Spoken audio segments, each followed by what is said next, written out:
if your hands and feet often feel cold, if you notice numbness, tingling, or that heavy, tired feeling in your legs, these are not just small inconveniences of getting older. They are important signals. Signals that the delivery system inside your body, the one responsible for bringing oxygen and nutrients to every single cell, is no longer working as smoothly as it should. And when circulation slows down, everything downstream begins to struggle. Your muscles feel weaker. Your balance becomes less stable. Your brain may not feel as sharp. And simple daily activities start to require more effort. But here's the part that many people don't realize. Poor circulation is not something you simply have to accept with age. In many cases, it can be supported and improved when you give your body the right tools. Today, I want to walk you through 2 essential vitamins that work together to support healthier blood flow from the inside out, especially for people over 60. By the end of this video, you'll know what these 2 vitamins are, how they support your blood vessels, how to take them safely, and one common mistake that can quietly block their benefits. And most importantly, you'll understand why so many circulation problems begin at the same hidden place inside the body. The real root of many circulation problems. To understand what's happening, imagine the plumbing in an older home. When the pipes were new, they were smooth, flexible, and open. Water flowed easily, but over time, tiny layers of buildup form inside. The walls become stiff, and water can no longer move as freely. Your blood vessels work in a very similar way. Inside every artery and vein is a delicate lining called the endothelium. This lining controls when blood vessels widen and when they narrow. When it's healthy, blood flows smoothly. When it becomes irritated and stiff, circulation slows down, especially to the smallest vessels in your fingers, toes, and brain.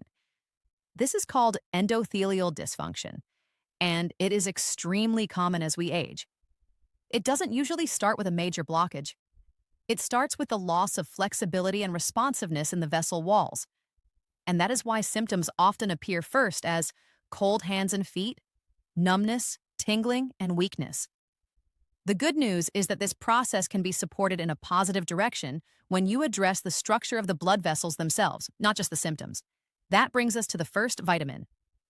Vitamin number 1, K2-MK7, the flexibility supporter. Most people have heard of vitamin K for blood clotting, but vitamin K2 plays a very different role inside the body. Think of vitamin K2 as a guide that tells calcium where it should and should not go. You want calcium in your bones and teeth, but as we age, calcium can begin settling in places where it doesn't belong, including inside the walls of arteries. When this happens, blood vessels gradually become stiff and less elastic. Instead of behaving like soft rubber hoses that expand and contract, they begin to act more like rigid plastic tubes. And rigid vessels simply cannot support strong, steady circulation. Vitamin K2 helps activate special proteins that bind to misplaced calcium and guide it away from artery walls and back toward the bones where it belongs. Over time, this supports softer vessel walls, better flexibility, and healthier blood flow to the legs, feet, and hands. This is why K2 is considered one of the most important structural nutrients for long-term vascular health.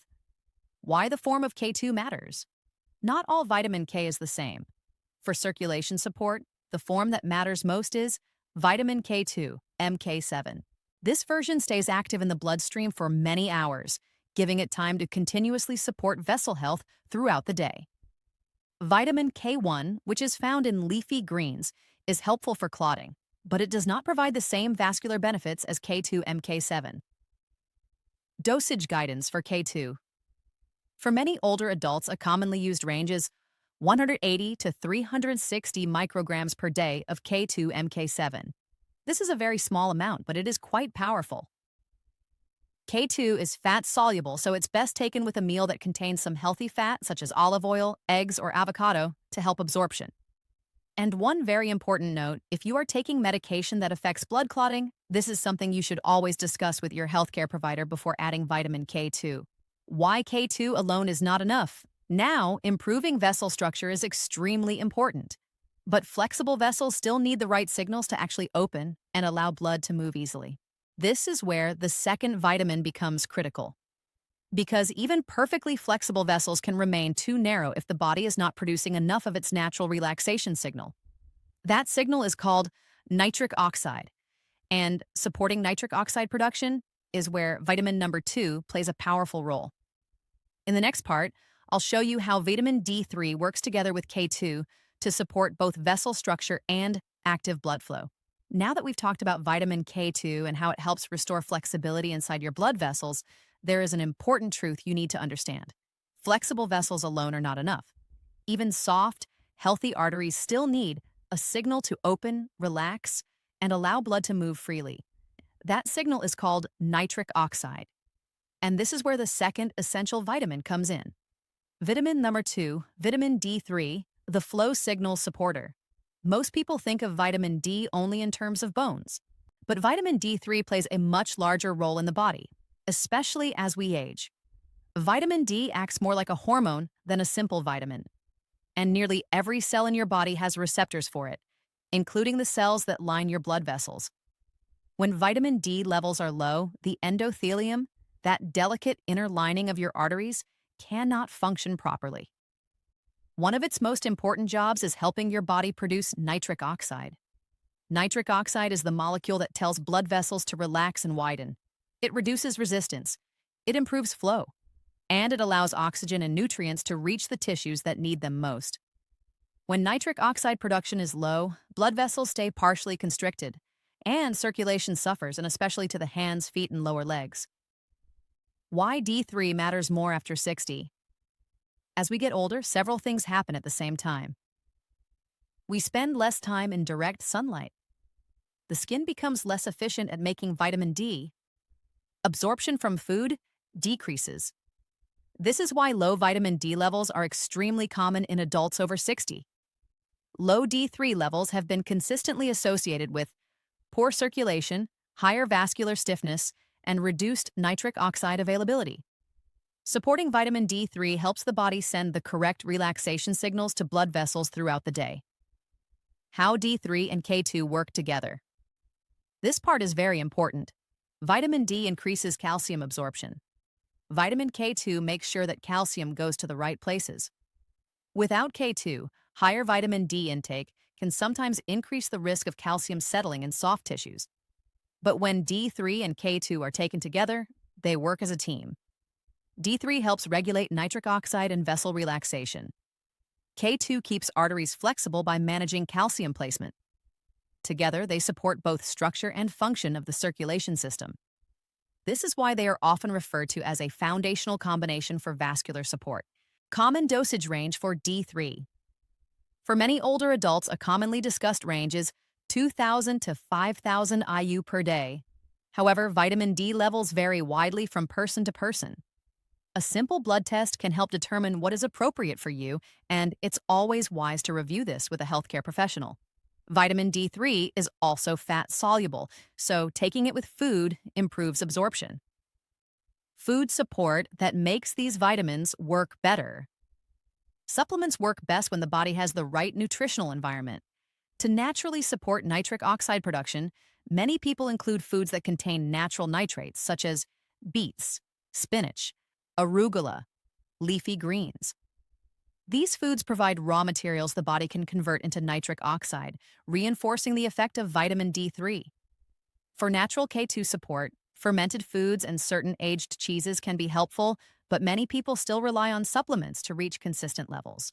Simple daily habits that support blood flow. Beyond vitamins, there are a few daily habits that quietly make a big difference. Hydration matters more than most people realize.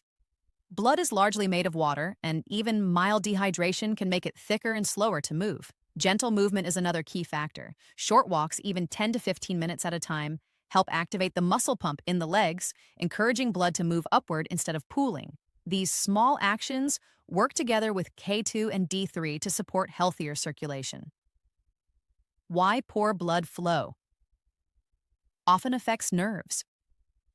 When circulation is reduced, the smallest blood vessels are usually affected first. These tiny vessels supply the nerves in your hands and feet. When nerves don't receive enough oxygen and nutrients, they begin sending distress signals, often felt as tingling, burning, or numbness. Supporting blood flow helps address one side of this issue, but sometimes nerves also need direct nutritional support. That's where an additional compound can be helpful. In the next part, I'll explain how circulation and nerve discomfort are connected, one supplement often used to support nerve health, and how posture, breathing, and daily routines influence blood flow more than most people realize. Now let's talk about something many people don't connect to circulation at all, but it plays a huge role in how much blood actually reaches your hands and feet. And that is posture and daily positioning. When you sit for long periods, especially when you're leaning forward or crossing your legs, you compress the large blood vessels in your hips and lower abdomen. That creates a physical bottleneck. Even if your blood vessels are healthier on the inside, the blood still can't move freely if the pathway is being squeezed from the outside. That's why one of the simplest and most effective habits you can build is this. Every hour, stand up and move for at least 60 seconds. You don't need to exercise. Just walk around the room, stretch your calves, roll your shoulders, and take a few slow breaths. This small movement acts like a reset button for your circulation and helps push blood back toward your heart. Another powerful and completely free tool is leg elevation.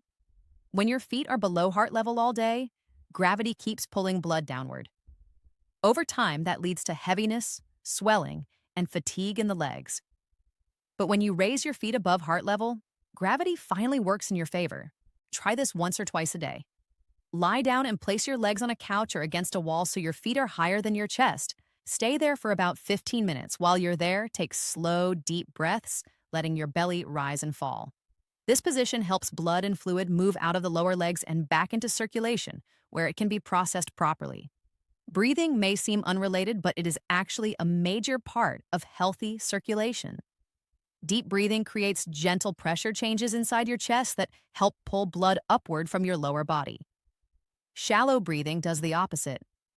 Even 5 minutes a day of slow, deep breathing can improve how efficiently your blood returns to your heart. Now let's talk about something very important that can quietly cancel out all your good efforts. Stress. When you feel stressed, worried, or rushed, your body releases hormones that tell your blood vessels to tighten. This response is useful in emergencies, but harmful when it becomes your daily state.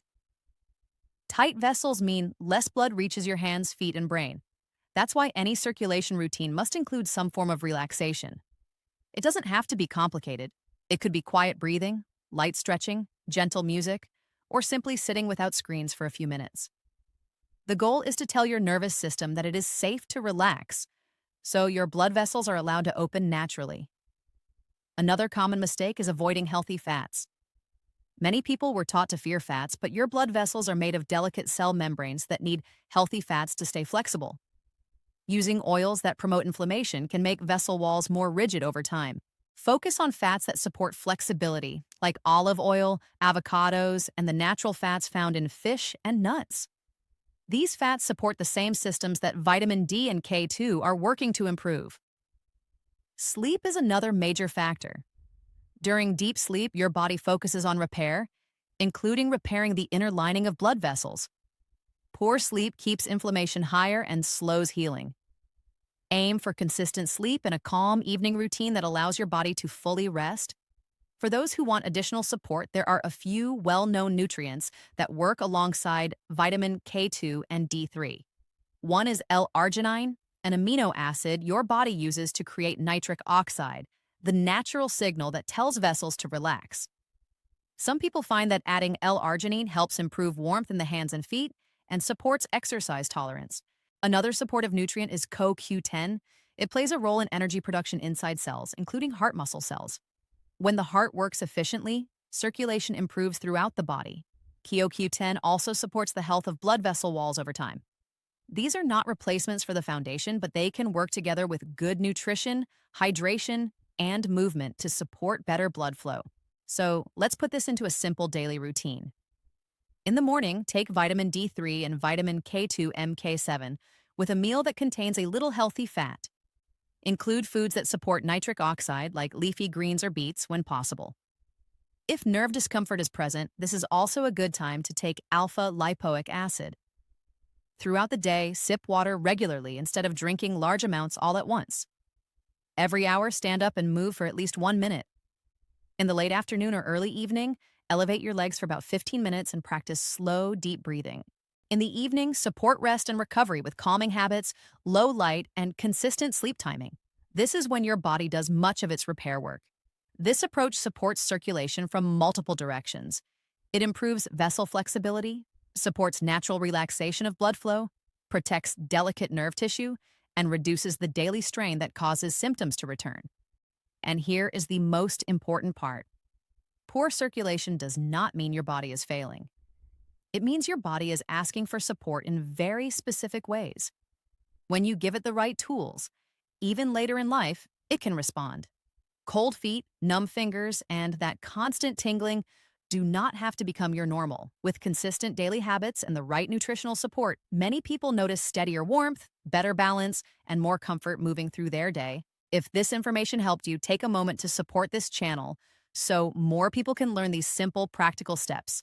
And remember, you deserve to feel steady, warm, and confident in your body at every stage of life. We'll continue with more ways to protect and strengthen your health in the next video.